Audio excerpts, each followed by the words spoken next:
नमस्कार मंडळी, स्वागत आहे तुमचं मराठी एक्सप्रेस आपल्या लोकप्रिय चॅनलमध्ये. मंडळी, पवारांचे पहिले 50 उमेदवार.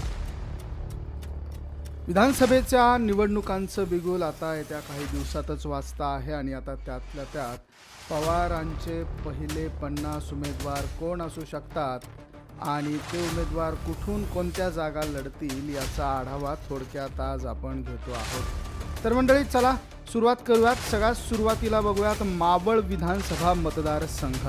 सुनील शेळके हे राष्ट्रवादी अजित पवार गटामध्ये आहेत आणि त्यांच्या विरोधात आता राष्ट्रवादी शरदचंद्र पवार गटाकडनं बाळा भेगडे यांना मैदानात उतरवण्याची शक्यता वर्तवली जाते. मंडळी, मराठा विरुद्ध ओबीसी असा संघर्ष राज्यामध्ये पेटला. ओबीसींची बाजू घेत छगन भुजबळ हे नेटाने लढा देत आहेत, परंतु ते आता अजित पवारांच्या सोबत गेले आहेत आणि या ठिकाणी येवल्यामधनं शरदचंद्र पवार गटाकडनं एक तगडा उमेदवार देण्याची तयारी सुरू करण्यात आलेली आहे आणि अमृता पवार यांच्या नावाची जोरदार चर्चा ही येवला विधानसभा मतदारसंघामधनं होते आहे.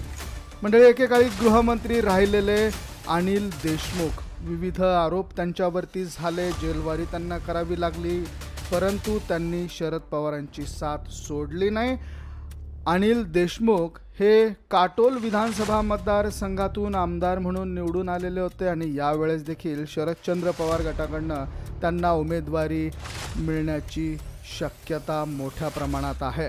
त्याचबरोबर घनसावंगी विधानसभा मतदारसंघ, राजेश टोपे यांचा बालेकिल्ला असलेला घनसावंगी आणि या घनसावंगीमधनं राजेश टोपे हेच पुन्हा एकदा राष्ट्रवादी शरदचंद्र पवार गटाचे उमेदवार असतील. राजेश टोपे हे अत्यंत महत्त्वाचे मोठे नेते आहेत. शरदचंद्र पवार गटात ते आहेत. त्यांनी पवारांची साथ सोडलेली नाही आहे आणि त्यामुळे पवार निश्चितच घनसावंगीमधनं राजेश टोपे यांनाच उमेदवारी देणार असल्याची माहिती समोर येते.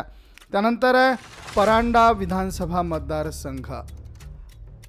परांडा विधानसभा मतदारसंघामधनं राहुल मोरे यांचं नाव पुढे येतं आहे शरदचंद्र पवार राष्ट्रवादी गटाकडनं. तर पुढील आहेत अहमदपूर. अहमदपूरमधनं विनायक पाटील हे शरदचंद्र पवार गटाचे उमेदवार असण्याची शक्यता मोठ्या प्रमाणात वर्तवली जाते.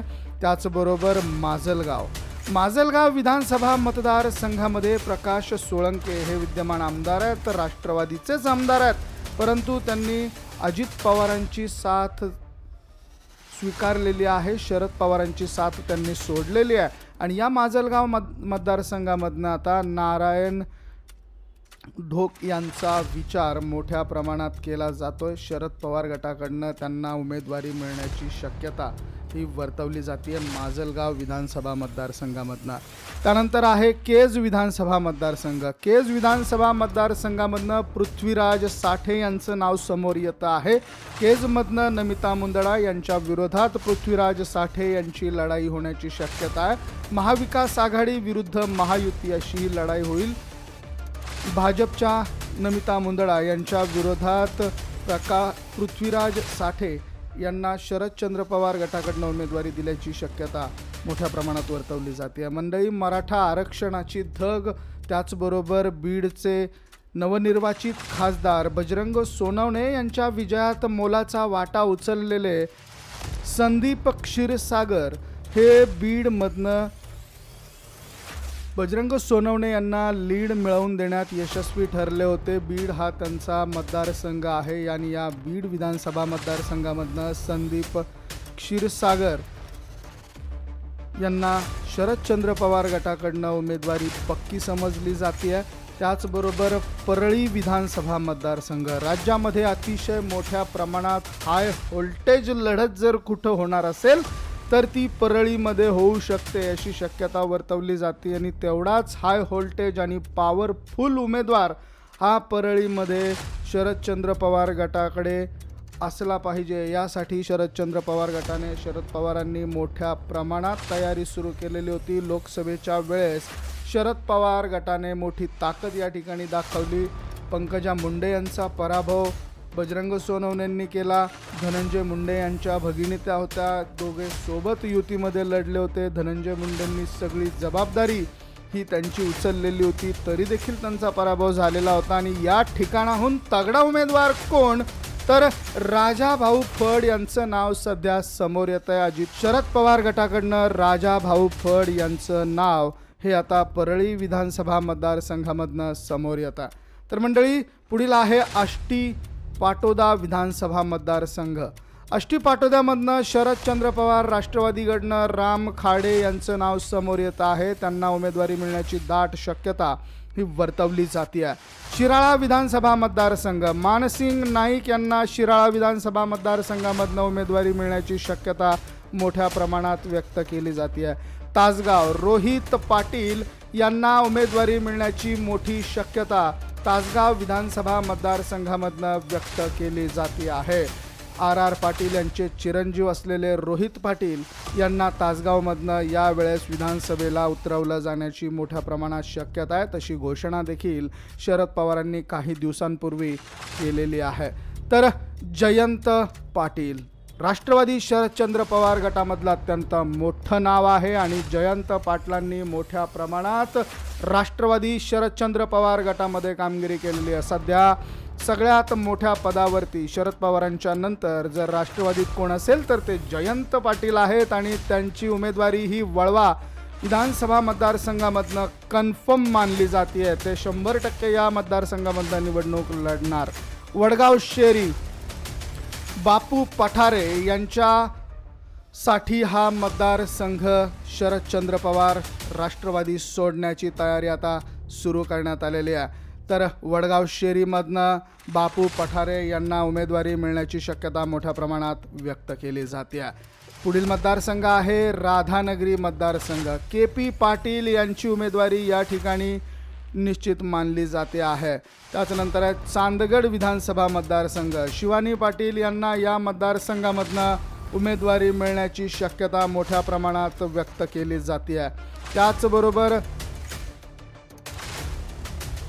चंदगड विधानसभा मतदारसंघ, शिवाजी पाटील हे या मतदारसंघामधनं उमेदवारी लढवतील. तर मंडळी, अत्यंत महत्त्वाचा विधानसभा मतदारसंघ आहे कागल विधानसभा मतदारसंघ.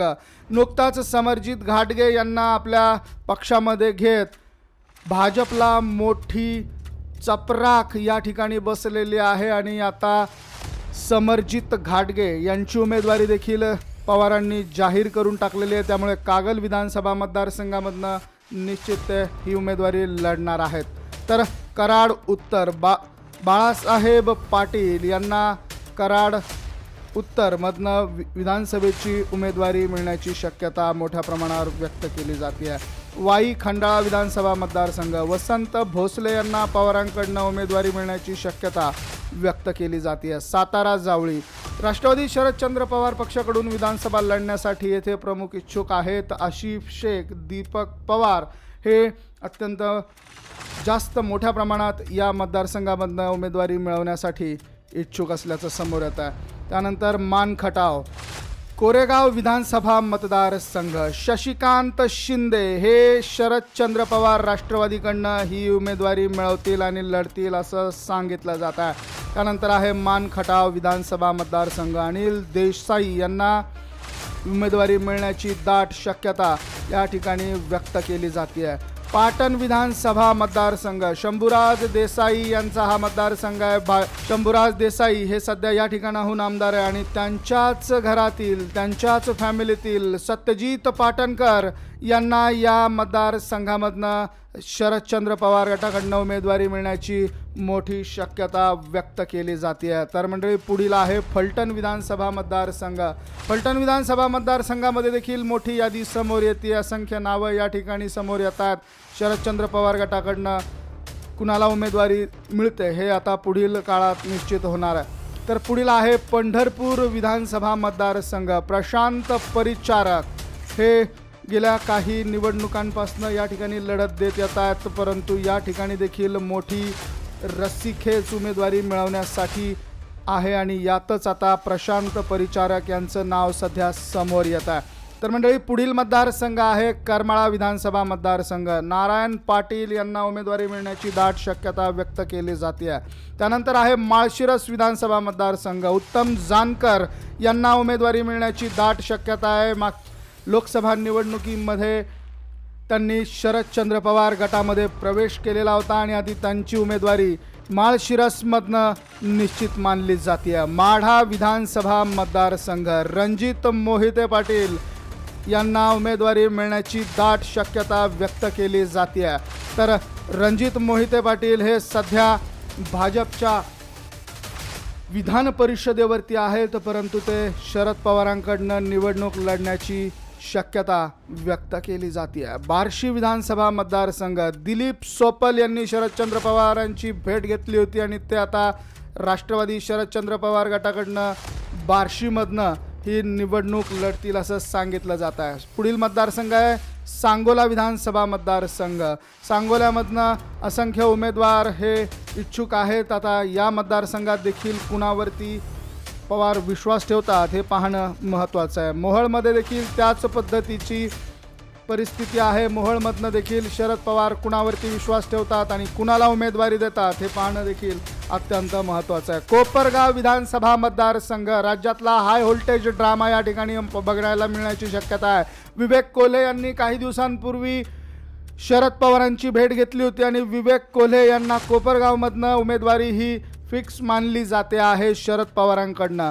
तर श्रीगोंदा विधानसभा मतदारसंघ राहुल जगताप यांना या विधानसभा मतदारसंघामधनं उमेदवारी मिळण्याची मोठ्या प्रमाणात शक्यता व्यक्त केली जाते आहे। अकोले विधानसभा मतदारसंघ अमित भांगरे यांचं नाव सध्या समोर येत आहे। अकोले विधानसभा मतदारसंघामधनं त्यांना उमेदवारी मिळण्याची दाट शक्यता व्यक्त केली जाते आहे। शेवगाव विधानसभा मतदारसंघ प्रतापराव ढाकणे यांचं नाव समोर येत आहे, चर्चेत आलेलं आहे आणि प्रतापराव ढाकणे यांना या मतदारसंघामधनं शरद पवारांकडनं उमेदवारी मिळण्याची शक्यता मोठ्या प्रमाणात व्यक्त केली जाते। पारनेर विधानसभा मतदारसंघ अतिशय महत्त्वाचा आणि मोठा मतदारसंघ आहे। पारनेर विधानसभा मतदारसंघामधनं राणी लंके यांचं नाव समोर येत आहे। निलेश लंके यांनी विधानसभेवरती विजय मिळवल्यानंतर आता त्यांनी लोकसभेवरती देखील विजय मिळवलेला आहे आणि त्यानंतर त्यांची जागा राणी लंके यांना देण्यात येईल पवारांकडनं असं जवळपास निश्चित झाल्याचं आहे। तर त्यानंतर आहे राहुरी विधानसभा मतदारसंघ प्राजक्त तनपुरे हे राहुरीमधनं शरद पवार गटाकडनं ही निवडणूक लढवतील।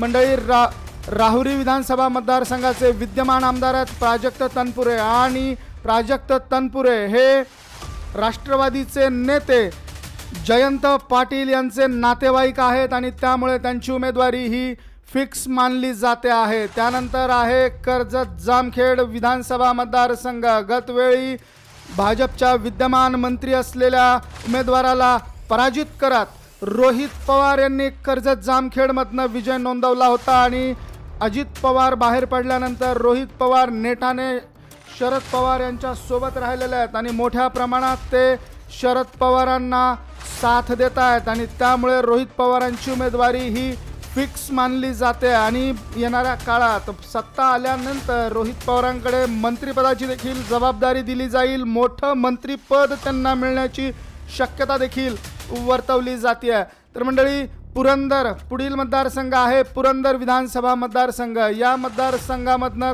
काँग्रेसचा उमेदवार दिला जाण्याची शक्यता व्यक्त केली जाते आहे। तर पुढील आहे जुन्नर विधानसभा मतदारसंघ अतुल बेंडके या जुन्नर विधानसभा मतदारसंघामधनं इच्छुक आहेत। त्याचबरोबर राष्ट्रवादी शरदचंद्र पवार गटाकडनं जुन्नर विधानसभा निवडणुकीसाठी शरद लांडे, अनंतराव चौगुले, तुषार थोरात, मोहित ढमाले, संजय काळे आदी मंडळींची इच्छुकांची यादी प्रचंड मोठी आहे शरद पवारांकडनं ही उमेदवारी लढण्यासाठी। तर मंडळी पुढील मतदारसंघ आहे